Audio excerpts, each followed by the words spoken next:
Hello everyone, class 12th history का full solution आ गया है। तो इस वीडियो में फुल सॉल्यूशन पर बात करेंगे। आप देख सकते हैं, आप यहाँ पर स्क्रीन पर शो हो रहा है, तो आप वीडियो में लास्ट तक ज़रूर बने रहें। ठीक है, तो इस वीडियो में हम आपको फुल सॉल्यूशन बताएंगे। इस प्रकार से आप देख सकते हैं फुल क्वेश्चंस लिखे हुए हैं, जितने भी आपके हिस्ट्री में पेपर आए हैं बिल्कुल डायग्राम सहित आप देख सकते हैं। कुछ इस प्रकार से ये इंडिया का मैप बनाया गया है। तो वीडियो को लाइक करना भी आपका फर्ज बनता है और चैनल को सब्सक्राइब करना हो तो कर लीजिए आप अपने हिसाब से। ठीक है, तो चलिए स्टार्ट करते हैं। फर्स्ट क्वेश्चन देख लेते हैं। प्रश्न क्रमांक 1 की बात करते हैं। तो पहले के जो आंसर रहेगा वो कालीबंगा हो जाएगा। क्वेश्चन पेपर आपके हाथ में होगा तो आप वहाँ से देख सकते हैं। ठीक है, दूसरे का हो जाएगा अलेक्जेंडर कनिंघम और तीसरे का हो जाएगा हरि सेन। चौथे का आंसर है मंदसौर और पांचवे का आंसर है सिद्धार्थ। चलिए प्रश्न क्रमांक 2 पर बात कर लेते हैं। तो पहले का आंसर हो जाएगा अवध, दूसरा है एपिग्राफी, तीसरा है फ्रंट सम्राट अशोक, चौथा है कांजीपुरम और पांचवे का आंसर जो होगा वो होगा अजमेर। ठीक है, चलिए इसके बाद नेक्स्ट देख लेते हैं प्रश्न क्रमांक 3। प्रश्न क्रमांक 3 में आपको देखना है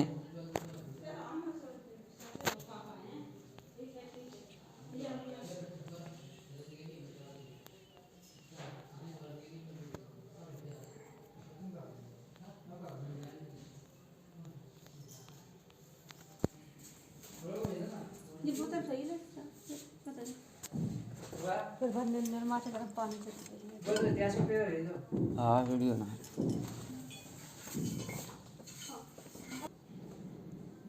क्वेश्चन नंबर 3 का आंसर आप देख सकते हैं, स्क्रीन पर शो हो रहा है आपके। तो क्या है कि पहला आपको जो दिया हुआ है आप देख सकते हैं कि विजयनगर साम्राज्य की स्थापना 1336 में की गई थी। आश्चर्य भाणवट बंगाल एशियाटिक सोसाइटी का गठन 1784 में किया गया था। चंद्रगुप्त मौर्य का राज्यारोहण 321 ईसा पूर्व में किया गया था और मचकटिम शूद्रक। ठीक है, इसके बाद नेक्स्ट देख लेते हैं। क्वेश्चन नंबर 4 है आपका। पहले का आंसर हो जाएगा सिंधु घाटी की सभ्यता, दूसरे का हो जाएगा सभी निवासी ब्राह्मण थे, चौथा है कौरवों और पांडवों में जो युद्ध हुआ था। ठीक है, और तमिल कवि एवं संत और तुंगभद्र। प्रश्न क्रमांक 5 का उत्तर आप देख सकते हैं कि मोहनजोदड़ो की सभ्यता स्थिर थी, उसमें परिवर्तन का अभाव था। ये मैं क्वेश्चन इसलिए बोल रहा हूँ ताकि जिन लोगों को ये फुल सॉल्यूशन सही तरीके से नहीं दिख रहा है, वैसे मैं यहाँ बता दूं कि आप लोगों को यहाँ पर 3 डॉट कुछ इस प्रकार से दिख रहे होंगे। वहाँ पर अगर आप क्लिक करेंगे तो वीडियो क्वालिटी का ऑप्शन आएगा, वहाँ पर आप 360 कर लीजिएगा या फिर उससे ज़्यादा 420 कर लीजिए तो सही से आपको दिखने लगेगा। ठीक है, चलिए इसके जो आपको 2 लिखना था, दूसरा लिख दिया कि मोहनजोदड़ो शांति प्रिय थे, उन पर अस्त्र शस्त्रों का अभाव था। क्वेश्चन नंबर 6 देख लेते हैं। 1919 में संस्कृत के प्रसिद्ध विद्वान BS शुंगताकर के नेतृत्व में महाभारत का समालोचनात्मक संस्करण तैयार करने की योजना बनी। अनेक विद्वानों ने मिलकर इसको तैयार करने का बीड़ा उठाया। ठीक है, क्वेश्चन नंबर 7 का आंसर देख सकते हैं आप। सूफी संत के प्रमुख सिद्धांत निम्न हैं। ठीक है, तो क्या पहला जो आप देख सकते हैं कि सूफियों को ईश्वर की एक रूपता में विश्वास था, दूसरा है सूफी भौतिक जीवन का त्याग करने में विश्वास करते थे, तीसरा है सूफियों में मानव मात्र के प्रति प्रेम था और चौथा है सूफियों को शांति तथा अहिंसा में विश्वास था।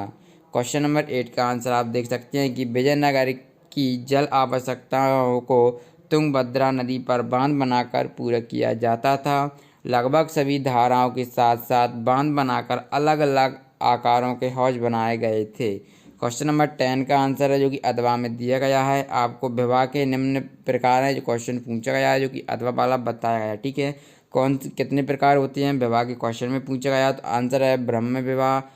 ठीक है, दूसरा है देव विवाह, तीसरा है आर्ष विवाह, चौथा है प्रजापत्य विवाह, गांधर्व विवाह, 6 है आसुर विवाह, राक्षस विवाह, पैशाच विवाह और स्वयंवर। ठीक है, चलिए इसके बाद नेक्स्ट देख लेते हैं क्वेश्चन नंबर 10। तो क्वेश्चन नंबर 10 जैसे कि आप देख सकते हैं 1857 के स्वतंत्रता संग्राम के कारण निम्न है। ठीक है, तो पहला क्या, प्रशासनिक कर्मचारी तथा सैनिकों की बेरोजगारी। तो 1857 ईस्वी तक संपूर्ण भारत पर अंग्रेजों का राज स्थापित हो गया था। अनेक राजा तथा महाराजा पूर्णतः नष्ट हो गए थे। तो इस प्रकार से आप लिख सकते हैं बहादुर शाह के साथ अन्याय। तो जो दिल्ली में मुगल बादशाह बहादुर शाह था, यद्यपि उसके हाथ में कोई शक्ति नहीं थी, फिर भी नाम के लिए वह सम्राट था। तीसरा, अवध के नवाब का प्रजा पर अत्याचार। तो इसका मैं जो बोल रहा हूँ आप वो लिख लीजिए। कंपनी ने अवध के नवाब वाजिद अली शाह को निर्वासित कर दिया, महलों को लूटा और बेगमों को अपमानित किया। क्वेश्चन नंबर 11 का आप उत्तर देख सकते हैं। जैन धर्म की आपको विशेष शिक्षाएं लिखना है, ठीक है। तो पहला कि महावीर स्वामी ने वेदों की प्रामाणिकता को स्वीकार नहीं किया, उन्होंने तीर्थंकरों के ज्ञान व वचनों को ही प्रमाण माना। दूसरा है कर्म के आधार पर ही जीवन मरण का चक्र चलता रहता है, जीवन का मुख्य उद्देश्य निर्वाण प्राप्त करना है। नेक्स्ट है महावीर स्वामी ने 5 महाव्रतों पर बल दिया, जैसे कि पहला है अहिंसा, दूसरा है सत्य, तीसरा है अस्तेय, चौथा है अपरिग्रह और नेक्स्ट है ब्रह्मचार्य। चलिए क्वेश्चन नंबर 12 देखते हैं। 16 महाजन पदों के संबंध में जानकारी का मुख्य साधन प्रारंभिक बौद्ध साहित्य है। दूसरा, ठीक है, ये तो आपका फर्स्ट है इसका आंसर। और दूसरा है इस काल में राजतंत्री तथा गणतंत्री आदर्शों के बीच संघर्ष चल रहा था, जनता में लोकतांत्रिक भावनाएं प्रबल थीं और अत्याचारी राजाओं के शासन का चुपचाप सहने वाली नहीं थी। इस प्रकार से आप इसका स्क्रीनशॉट ले लीजिए। क्वेश्चन नंबर 13 है मौर्यों के प्रशासन के विषय में कौटिल्य के अर्थशास्त्र, मैग्नेस्टीज की इंडिका आदि जानकारी प्राप्त होती है। सम्राट, पहला क्या सिद्धांत था, मौर्य सम्राट निरंकुश था, विधायिका, कार्यपालिका, न्यायिक तथा सेना संबंधी सभी विषयों में अंतिम सत्ता सम्राट के हाथ में थी, किंतु वह स्वेच्छाकारी न था। सम्राट प्रजा को अपने पुत्रों की भांति समझता था। मंत्रिपरिषद, आप इसका स्क्रीनशॉट ले सकते हैं, इसमें आपको कोई दिक्कत नहीं आनी चाहिए, बिल्कुल सेपरेट सही दिख रहा है आप लोगों को। इसमें थोड़ा बहुत आएगा तो मैं यहाँ पर बोल देता हूँ। तीसरा है विभागीय व्यवस्था, कौटिल्य ने भारी संख्या में अध्यक्षों का उल्लेख किया है जो विभिन्न सरकारी विभागों के अध्यक्ष होते थे। ऐसा प्रतीत होता है कि कौटिल्य के अधीक्षक और स्टूबो द्वारा वर्णित न्यायाधीश एक ही था। प्रांतीय शासन, इतने बड़े साम्राज्य का प्रबंध सुचारू रूप से एक केंद्र से नहीं हो सकता था, इसलिए साम्राज्य को प्रांतों में बटा दिया जाता था, ठीक है, या बांट दिया जाता था, ठीक है। तो क्वेश्चन नंबर 14 का आप उत्तर दे सकते हैं। इस प्रकार से आप इसका स्क्रीनशॉट ले लीजिए, बिल्कुल आपको सही दिख रहा है, ठीक है। ये आपका क्वेश्चन नंबर 14 है। चलिए इसके बाद नेक्स्ट देख लेते हैं। इतना और जो बचा हुआ है इसका आप स्क्रीनशॉट ले सकते हैं। चलिए ये और कुछ भाग इसका बचा हुआ है क्वेश्चन नंबर 14 का, ठीक है। आई होप कि आपने इसका स्क्रीनशॉट ले लिया होगा। देखिए बहुत मेहनत लगती है पूरा क्वेश्चन पेपर बनाने में, तो आपको वीडियो को लाइक करना है और चैनल को अच्छा लगे तो चैनल को सब्सक्राइब करना है। क्वेश्चन नंबर 15 का उत्तर देख सकते हैं, आपके स्क्रीन पर शो हो रहा है, बिल्कुल बेस्ट हैंड रिटन राइटिंग में आपको प्रोवाइड कराया जा रहा है। तो चलिए इसका स्क्रीनशॉट ले लीजिए। आप लोग इसका स्क्रीनशॉट यहाँ से इतना ले लीजिए पहले, ये आपको सभी को अच्छी तरीके से समझ में आ रहा होगा, ठीक है।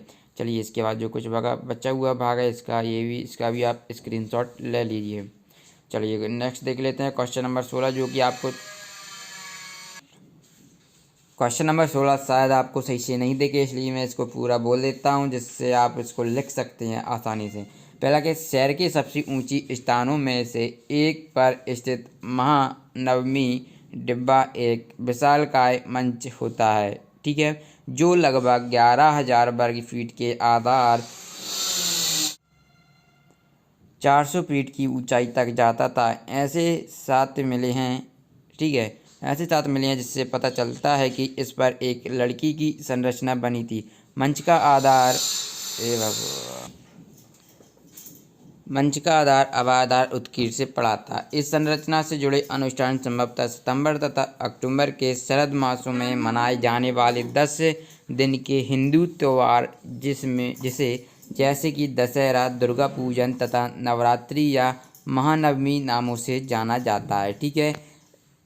और जाना जाता है कि महानवमी के अवसर पर निष्पादित किए जाते थे। इस अवसर पर विजयनगर शासक अपने रुतबे, ताकत तथा अधिराज्य का प्रदर्शन करते हैं।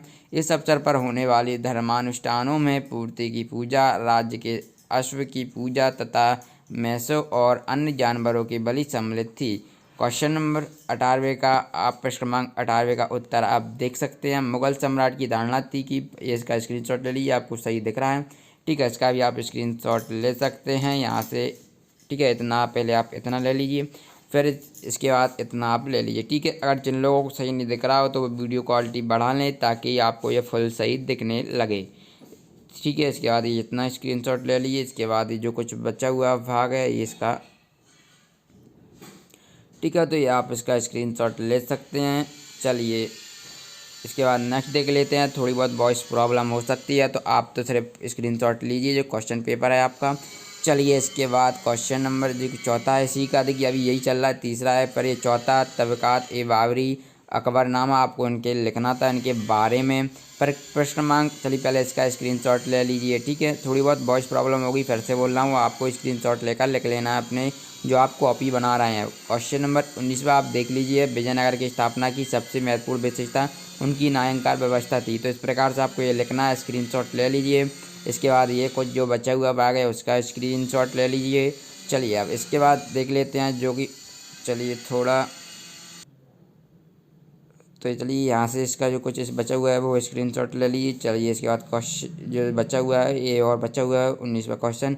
20वां क्वेश्चन देख लेते हैं। कुछ आपको इस प्रकार से इसका स्क्रीनशॉट ले लेना है। क्वेश्चन नंबर 20वां है। चलिए इसके बाद जो बचा हुआ भाग है ये इसका भी स्क्रीनशॉट ले लीजिए।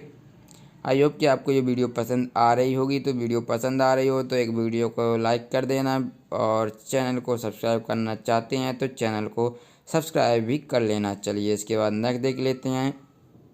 ये इसका भी आप स्क्रीनशॉट ले लीजिए। चलिए इसके बाद क्वेश्चन नंबर 21वां है। यहाँ से आप क्वेश्चन नंबर 21वां देख सकते हैं, आपके स्क्रीन पर शो हो रहा है। आई होप कि आपने इसका स्क्रीनशॉट ले लिया होगा। चलिए इसके बाद ये जो कि बचा हुआ भाग है इसका भी आप स्क्रीनशॉट ले लीजिए। चलिए ये कुछ और बचा हुआ भाग है, इसका भी स्क्रीनशॉट ले लीजिए। चलिए जो कि लास्ट क्वेश्चन है, आपको मैप के द्वारा आपको ये मथुरा, काशी और अवंती और मगध बताना था। पहले आप ये क्वेश्चन नंबर 17 देख लीजिए। चलिए अब इसका आप ये स्क्रीनशॉट कुछ इस प्रकार से ले सकते हैं। टोटली आपको इंडिया का मैप बनाना, और फिर आपको वहाँ पर ये दर्शाना है कि जो अवंती कहाँ पर है, मगध कहाँ पर है, काशी कहाँ पर है। ठीक है, चलिए आई होप कि आपको ये वीडियो पसंद आई। तो एक वीडियो को लाइक कर देना, चैनल को करना चाहते हैं सब्सक्राइब तो चैनल को सब्सक्राइब कर देना। आई होप, चलिए मिलते हैं नेक्स्ट वीडियो में।